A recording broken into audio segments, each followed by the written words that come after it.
Menaxhimi i mbetjeve vjen të jetë një sfidë për institucionet. Në Shkodër një ndër pikat më problematike mbetet ajo në lagjen Tepe. Kjo zonë është kthyer në vend depozitimi mbetjesh. Materiale të ndryshme hidhen pa kriter, duke ndotur ambientin përreth.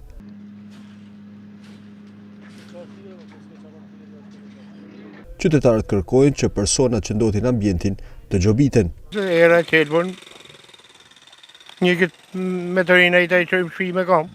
Një da dit kanë ardhe i kanë pastru, po që si ja bo kanali.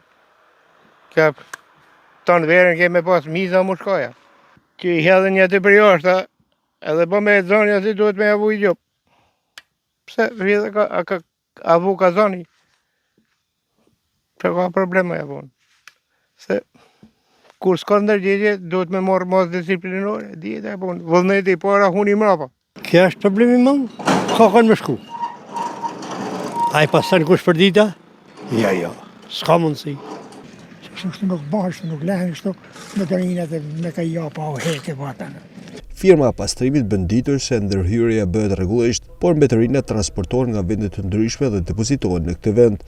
Me gjithë ndërhyrjen e rregullt të pastrimit dhe vendosjen e tabelës informuese, situata vjen të jetë e njëjtë dhe shqetësuese për qytetarët.